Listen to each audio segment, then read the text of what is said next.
Salut, moi c'est Visconjo, je suis de retour là, et je profite pour faire cette vidéo pour vous parler d'une expérience que j'ai vécue aujourd'hui. L'expérience était vraiment intéressante et passionnante que j'ai décidé de la partager avec vous dans mon chemin de retour. Donc dans notre budget, on a une femme de ménage et quand je me baladais aujourd'hui, quand j'allais à la poubelle pour déposer les ordures dans la poubelle du budget, je l'ai vue, elle était sur le téléphone. Et quand je regarde le téléphone, je vois qu'elle était... je vois des courbes avec des graphes, des couleurs rouges, vertes. Et je m'approche d'elle, je lui demande ce qu'elle est en train de faire. Elle a d'abord pris peur. Elle pensait que j'allais... je ne sais pas trop quoi. Mais elle a pris peur. Et je lui ai dit non, en fait, je suis juste curieux, je veux savoir ce qu'elle est en train de faire parce que ça peut m'intéresser aussi. C'est là où elle m'a montré comment elle était en train de trader.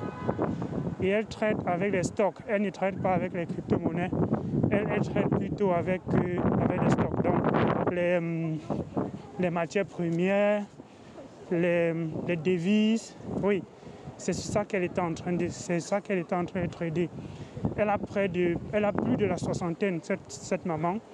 Elle a plus de la soixantaine, peut-être voire même 70 ans. Et elle nettoie le building. Et elle me dit que c'est ce qu'elle fait là, le trading, qui permettent qu'elle envoie son enfant à l'école, qu'elle envoie ses enfants à l'école. Et son enfant, l'un de ses fils, n'est pas... Parce qu'elle a deux enfants, une fille et un garçon. Le premier qui est le garçon est à l'extérieur. Et c'est grâce au trading qu'elle a pu envoyer cet enfant à l'extérieur. Donc, cette histoire m'a juste ébloui et j'ai décidé de partager cela avec vous.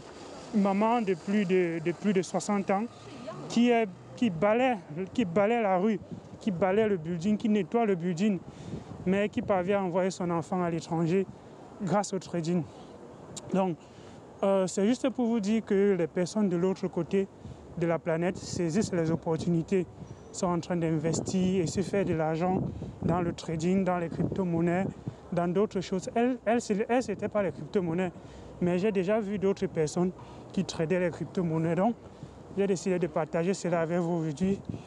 J'espère que ça peut édifier et que ça peut apporter un peu plus de lumière pour ceux qui pensent que la crypto-monnaie, c'est seulement pour les jeunes, ou bien c'est seulement pour les enfants, ou bien les hommes.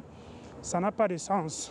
Je vous ai parlé de cette expérience avec une maman qui a plus de 70 ans.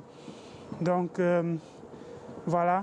Parfois, on marche dans la rue, on voit des gens, on ne sait pas qui elles sont, on ne sait pas ce qu'elles ont, ce qu'elles possèdent.